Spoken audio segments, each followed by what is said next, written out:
Hello and welcome to today's episode of Cooking with Joey. Today we will be making tuna mayonnaise.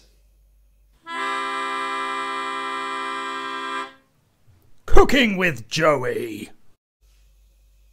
I've had a number of requests, especially to do my special pita pizzas, but because due to the difficulty of these recipes, I will be saving these for when we are further along in the series. Today's episode will be on a very basic meal. It's another sandwich, and yes, it's the tuna mayonnaise. So I'm going to start with our ingredients. Most importantly, you should all by now have made a trip to the shop and got some batoli. You will require at least one tiny tin of tuna. If you can have a bigger one, then you can make more. You also need some squeezy mayonnaise. Mine is from the co-op. A jar of mayonnaise might be alright, but you need one of those things to open the lid, whereas this you just squeeze. Some bread.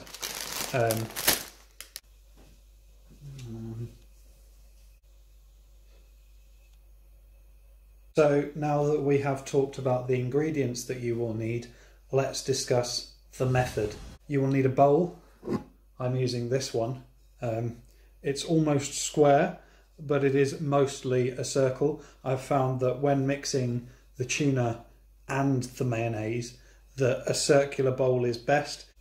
So our first step will be to join the tuna with the mayonnaise. Without any further ados, let's open the tuna.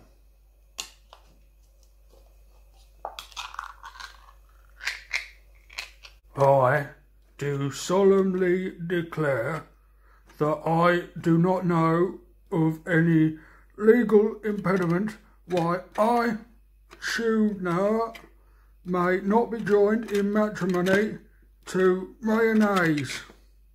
Then open your mayonnaise.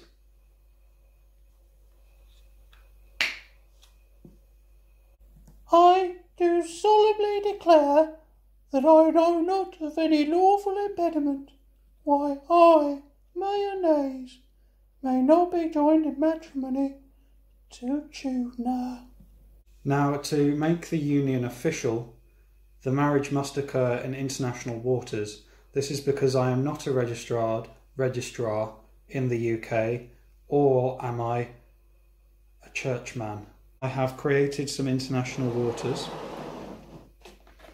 Put the mayonnaise in there, and the tuna as well.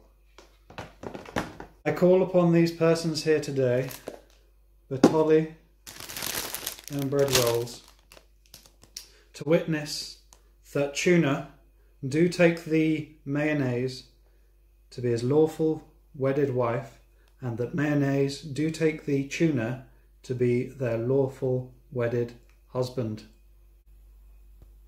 You may now kiss the bride. Oh yeah. For the next step of the sandwich, you have to drain away all of the fish juice. Yeah, that's grim. A lot of the stuff comes to the top. That's fine. You can just pour it away into the boat you used. So if some of the tuna comes out, that's just disappointing, but it's okay. Yeah, just pour it into your boat that's still on international waters. This way, it's not a crime if you're dumping oil.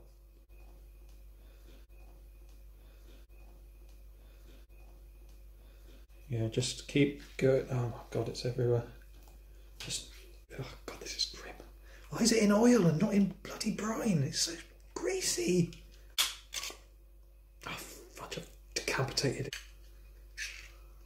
Oh, at least I can really push it down. God, it looks like cat food. Oh.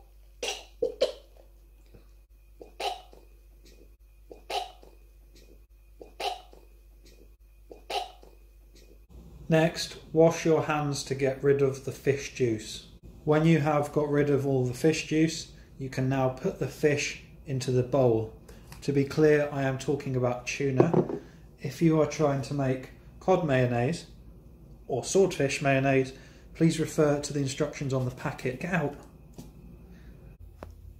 Next, add mayonnaise. I would advise adding about half mayonnaise to one tuna.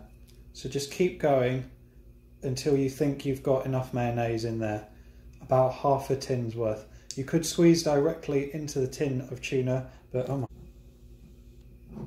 When you have put the mayonnaise in with the tuna, now you must mix. And this is where that circular motion I talked about earlier really comes into play.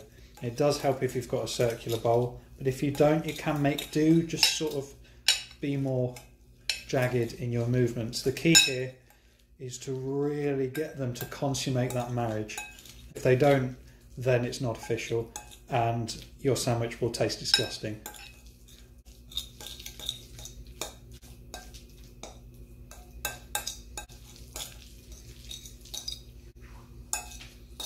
Oh, that's actually a pretty good ratio.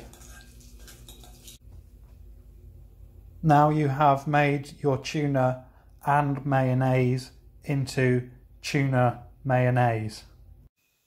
Remember at all stages of your cooking to clean up as you go. So you may notice that we now have an empty tin of tuna, and it's really important that you clean this up properly to stop the spreading of diseases and other viruses, which is why we're in quarantine, of course. So make sure you give all empty tins the correct Viking burial. So when you are ready and have your arrow loaded up, light it and let go.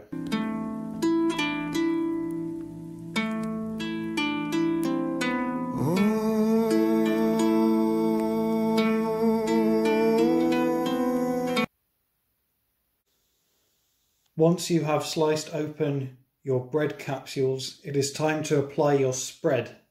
Now, you can use whatever spread you like, as I've said before. I personally use Bertolli, but you can use any old kitchen lubricant, butter, lard. You can use WD-40, though if you do this, please make sure that you spread it evenly. There is nothing worse than a big bit of oil in your mouth when you're eating tuna, you know.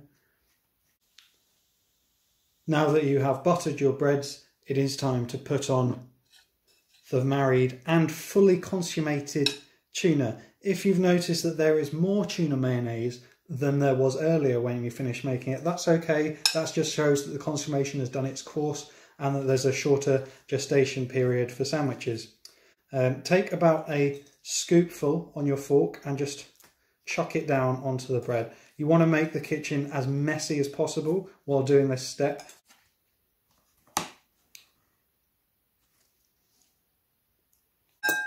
Now once again we come to the most difficult part, the flip.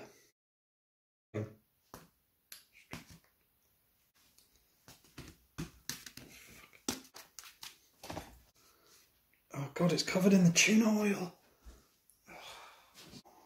Oh God, it's soaked in oil. When you're finished, you can now eat.